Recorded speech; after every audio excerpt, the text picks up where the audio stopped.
Pues quedan apenas 6 minutos para que el reloj marque la 1, mediodía en Canarias. Tiempo aquí en Ponte en Acción de tomar la temperatura del mercado. Momentum de tertulia, momento que vamos a analizar con nuestros invitados. Aquí esta mañana nos acompaña Patricia Ribelles, Investment Analyst en Orienta Capital, directora de fondos. Bienvenida. Gracias.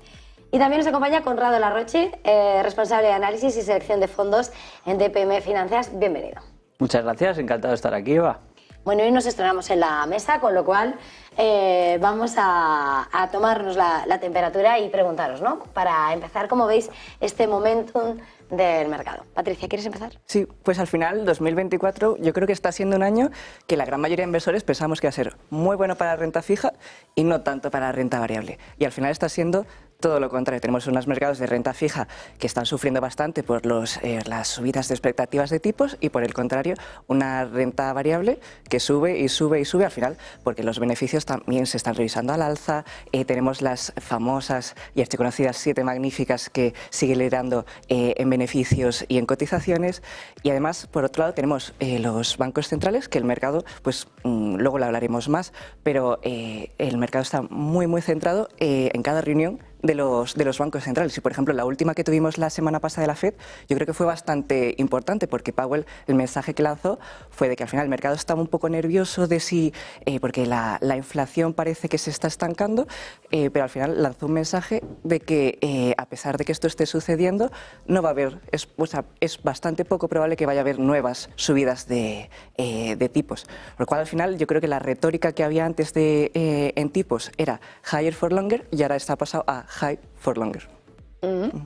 Conrado, ¿cómo lo veis? Bueno, yo creo que continuación del buen momento que teníamos con el que terminamos el año pasado, y como decía Patricia, pues las 7 magníficas que ahora ya pues se han convertido en 4 probablemente, pues liderando los índices. Es verdad que no paran de batir expectativas de beneficios y tiene sentido que sigan liderándolos.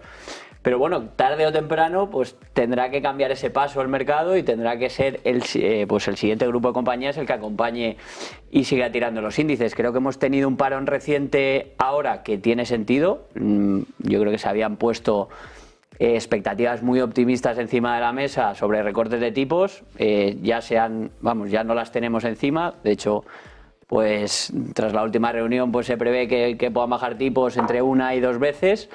Y entonces eso que creo que pesa en el mercado y bueno, pues vamos a ver a partir de aquí qué pasa. La verdad que se pone interesante. Se pone interesante y por supuesto lo estaba señalando, ¿no? Como decía Patricia, de momento los protagonistas, ¿no? Bancos centrales, resultados, con permiso de las magníficas siempre. Precisamente acabamos de escuchar hablar a Powell, pero no dejan de sucederse las voces que dan pistas al mercado. Ayer Cascari, que este año no vota, que ahora no vota, perdón, decía, mantenía de cierta manera el guión, se van a mantener los tipos prácticamente difícil de moverlos este año, entre las voces, no es decisivo.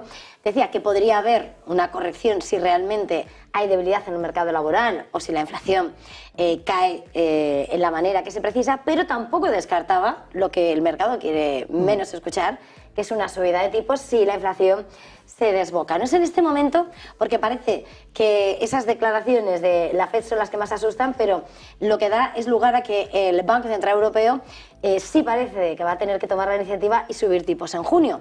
¿Cómo barajáis ese análisis y esa divergencia que parece que vamos a asistir en cuanto a quién va a encabezar ese pivote, Conrado? Bueno, yo estoy, la verdad que expectante, un poco por ver si por primera vez el Banco Central Europeo toma el liderazgo en algo. La verdad es que podría ser sorprendente, ¿no? Que nos adelantáramos a la FED en algo. Pues oye, yo creo que los datos así lo sugieren, tiene sentido. Nuestra inflación no es...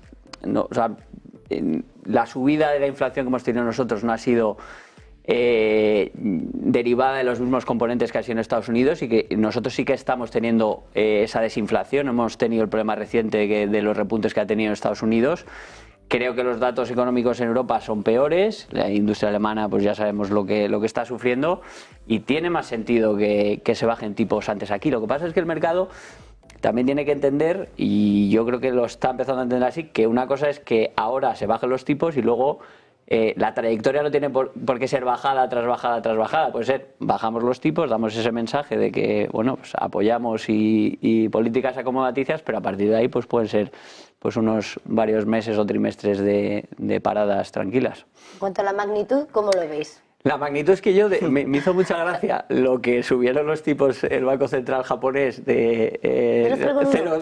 Entonces digo, oye, se puede dar ese mensaje y de repente, por lo que sea, pues no te bajan 0,25 y te bajan incluso menos. Yo creo que son maestros de control de la retórica y según vean que el mercado va hacia un lado hacia el otro, podrán modular. Pero lo que tiene sentido es que la bajada sea 25 puntos básicos. Eso. Sí, yo coincido prácticamente al final. Como los bancos centrales están dependientes de cada dato que se publica, sobre todo de inflación, o sea, son data dependientes, al final cada publicación de datos se convierte en una especie de referéndum en el mercado sobre hacia dónde se va a mover tanto la Fed como el Banco Central. Y eso, y coincido en que tiene más sentido que empecemos a bajar en Europa antes, porque al final sí que hay ciertas presiones que puede hacer que la inflación tarde un poquito más de la cuenta en bajar, pero al final la economía está mucho menos sobrecalentada en el eurozona que en Estados Unidos, por lo cual sí que empezamos el año con expectativas de bajadas de tipo, eran unas 7 más o menos y ahora estamos en 3, pero aún así cabe esperar que en junio o así empecemos ya a bajar tipos. Por lo que decía Conrado, sin meternos en magnitud, ¿no? Pero tampoco se esperan grandes movimientos, al tiempo que coincidís que de alguna manera la debilidad de la economía de la eurozona sí que precisa, aunque no sea el mandato del Banco Central Europeo, ese recorte de tipos. ¿Os preocupa sobre todo mirando a Alemania? Porque hoy uno de los informes, además mirando a lo que se espera, incluso uno de los institutos alemanes dice, no, es que va a haber estancamiento. Y eso que Alemania esperaba un 0,3 de crecimiento este año, es la locomotora europea, y por lo tanto, ¿teméis que si no hay un recorte o es mínimo, sufra todavía más Europa? O sea, ¿teméis que todavía golpee más la economía, Patricia? Es posible, en tanto que estamos sufriendo más que en Estados Unidos, pero realmente ha habido una subida de tipos como no se ha visto en la historia. Realmente, si tú ves los beneficios de las compañías, todavía no han sufrido tanto como cabría esperar de esa subida de tipos históricas. Sí que es verdad que las compañías han aprovechado toda esa década de tipos cero para apalancarse a muy bajos tipos de interés, pero sí que es verdad que cabe esperar de que en algún momento empiece a hacer mella en los balances, por lo cual cuanto más tiempo estemos con tipos altos, pues más preocupante es que esto se traslade a la economía real. Sí, yo creo que al final, insisto en la retórica, vemos los datos que vienen de Europa y bueno, evidentemente hay un poco de mezcla, pero los últimos son de que estamos saliendo de ahí, o sea, están mejorando, los indicadores adelantados son bastante claros al respecto. ¿Por qué estamos mejorando? Porque la retórica, o sea, está bajando la inflación y pues el mercado se está preparando para esas bajadas de tipos, por lo tanto las están poniendo en precio y si no ocurre, pues bueno, podemos ver otra vez a los directores de las compañías pues preocupados con el crecimiento, pues en vez de invertir ahora pues posponiendo esas inversiones, a lo mejor pues siguiendo repagando deuda antes que... Entonces sí que podríamos ver cierta desaceleración. Pero yo creo que con las dinámicas que hay ahora mismo es que los bancos centrales tienen muchas ganas de bajar tipos, entonces se van a coger cualquier dato, yo creo, que salga, lo van a intentar modelar hacia poder bajar tipos, por lo menos una vez. De todas maneras, lo que sí parece constatarse es eso que decías, ¿no? Tipos altos que se quedan, aunque haya una pequeña merma, van a ser tipos altos. En ese escenario, además, ¿cómo veis entonces a la hora de diseñar esa estrategia en renta fija? ¿Cómo estáis diseñándolo con esas nuevas cábalas, ¿no? Que el escenario realmente se mantiene así o estáis manteniendo igual que desde principios de año?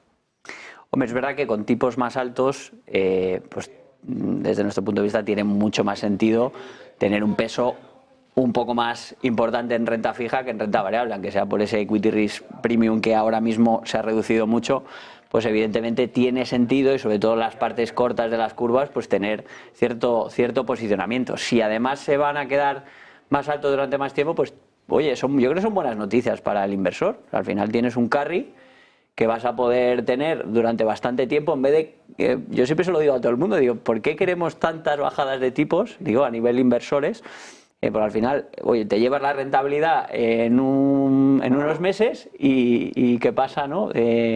Con el futuro a partir de ese momento, ¿no? Yo creo que si las economías, o sea, yo creo que nos estamos empezando a, bueno, por lo menos a imaginar que el futuro va a ser con tipos que tampoco son altos, históricamente estos tipos realmente son bajos, ¿no?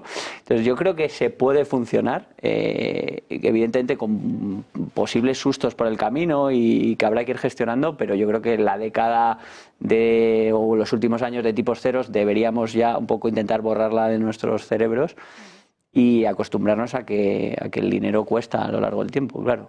Por eso hablamos de tipos altos, pero de lo que venimos. Patricia. Sí, al final es lo que decís, las TIRs, las rentabilidades de tanto del crédito como de la deuda de gobiernos es que es muy alto, o sea, al final te da bastante colchón, bastante carry. Lo que sí hay que estar bastante atento, creemos, es en valoraciones, porque al final las TIRs son altas, sí, pero los spreads, los diferenciales del crédito están muy ajustados con respecto a las medias históricas, por lo cual, aunque es un activo atractivo, creemos, y estamos sobreponderados, sí que creemos que es muy importante ser activos, o sea, y según vayan evolucionando los diferenciales, pues ir entrando y dando más riesgo a la cartera, porque por ejemplo para high yield la parte de más riesgo todavía no lo vemos porque no creemos que compense lo que están dando por valoración al riesgo que estarías asumiendo, por lo cual sí que tenemos mucho peso en renta fija, pero más en la parte de muy alta calidad. Y duración, al final hemos ido aumentando paulatinamente los últimos meses, incluso años te diría, pero al final estamos en neutralidad, porque como hay mucha incertidumbre, lo que hemos comentado antes, en la magnitud y en la rapidez en la que se van a mover los tipos a la baja, pues creemos que es en neutralidad, en más o menos 3 años y medio es donde estamos en las carteras.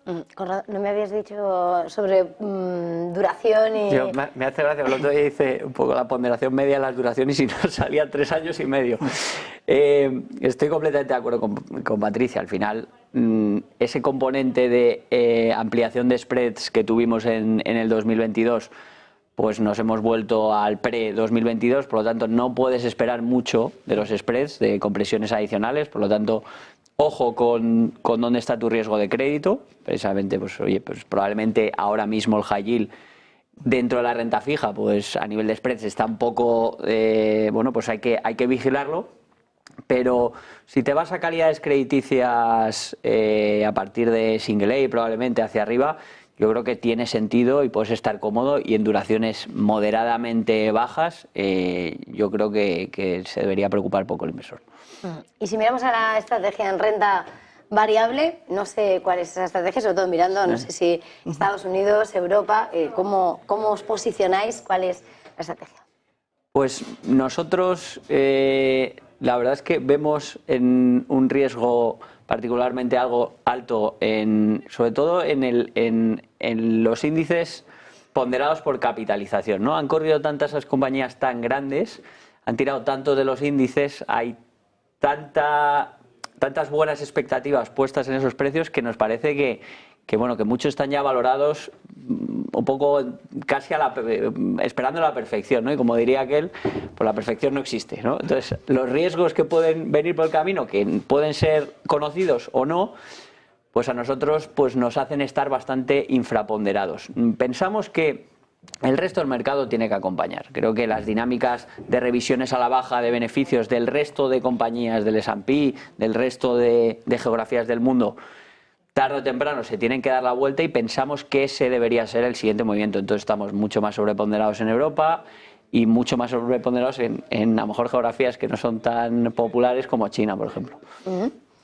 Patricia. Sí, nosotros también tenemos una infraponderación, no es muy alta, pero sí que estamos algo infraponderados por un poco lo que ha dicho Conrado. Esa concentración la vemos como un riesgo, y además también las valoraciones, que la gran mayoría de índices, sobre todo en Estados Unidos, es que están por encima de las medias históricas, por lo que al final eso es las expectativas de rentabilidad que hay para el medio y largo plazo, pues no son especialmente atractivas, y más si lo comparamos con la renta fija que hemos hablado antes, por lo cual creemos que tiene ahora un poco más sentido estar sobreponderados en renta fija versus renta variable. Y al final es muy importante estar diversificado dentro de la propia renta variable por esos niveles históricos de concentración que tenemos ahora mismo, y hay muchas otras partes del mercado que a lo mejor los inversores pues no están, el consenso no está prestando tanta atención y en donde se pueden encontrar oportunidades, por ejemplo, vemos en compañías de pequeña y mediana capitalización. Pero entrar un poco más en detalle sobre tal vez, bueno, supongo que esa gestión activa, ¿no? De ir seleccionando bien, mirando sectores, porque decíais, claro, ahí están las magníficas, esa concentración absoluta, ¿no? En algunas, sobre todo en los índices, mirando al mercado. En unos días llegan los resultados de Nvidia, que la última vez se medían como si fuera el dato de IPC o el PIB, o sea, ya la dimensión de la sacudida que puede acometer al mercado, se congela el mercado a la espera. Mirando a esta estrategia en renta variable, esos sectores a los que prestáis atención, incluso ese tipo de compañías, no sé, con permiso de la tecnología también, ¿cuáles serían? Si marcáis también una estrategia a la hora de ver sectores que tienen que estar sí o sí en la cartera.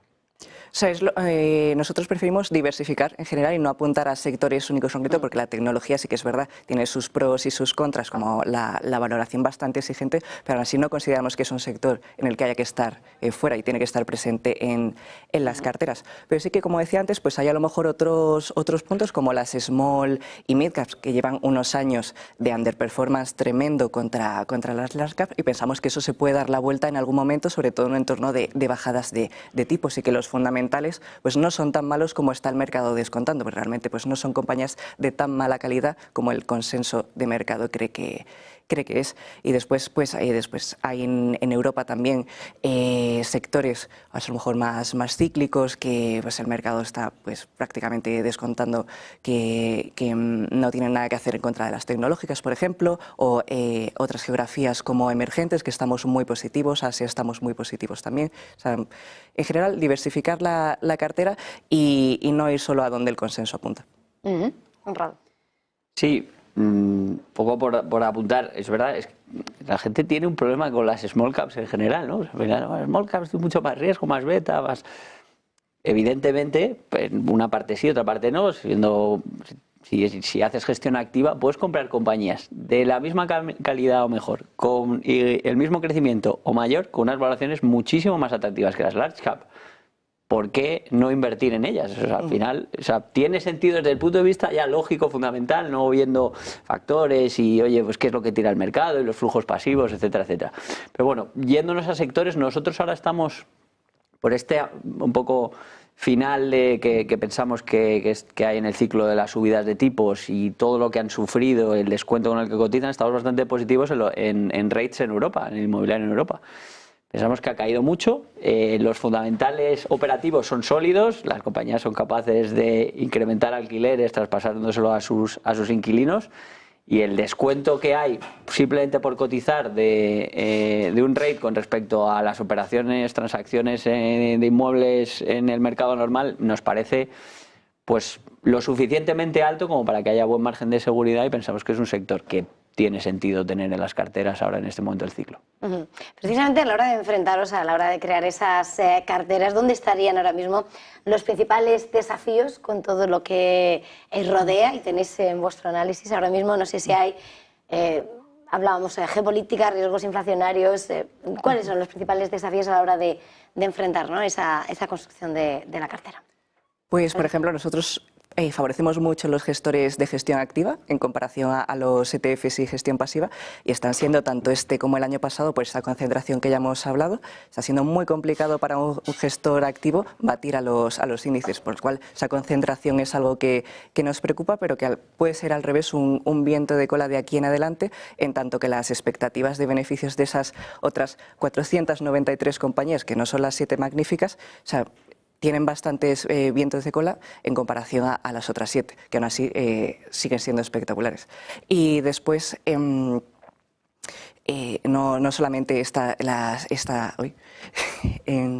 solamente están los gigantes, pero está a la hora de mirar ese desafío en la cartera, esos asuntos claves. Después también tenemos la tensión geopolítica en Oriente Medio, que esto puede desencadenar un shock a nivel de las materias primas, que esto a su vez atañería a las decisiones de los bancos centrales, si esto hace, porque al final gran parte de la desinflación que venimos viendo en los últimos meses viene de bajadas de los precios de la energía, y si al revés esta energía vuelve a repuntar por estos conflictos en Oriente Medio, pues eso puede complicarles la vida un poco más a los bancos centrales también.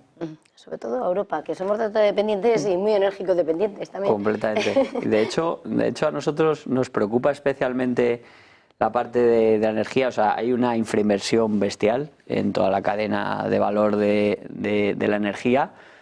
Queremos transicionar, no se puede transicionar sin cobre, sin aluminio, sin esas energías fósiles que te dan además energía permanente y no pues depende del sol, el viento que haya, etcétera, etcétera. Creemos que estructuralmente los precios de todos esos materiales y del petróleo van a tender al alza, lo que va a hacer que evidentemente haya más inflación. Y luego nos preocupa a nivel estructural, eso supongo que a todo el mundo, pues cómo se paga, entre comillas, la fiesta, ¿no? Las deudas públicas y los déficits, sobre todo en Estados Unidos.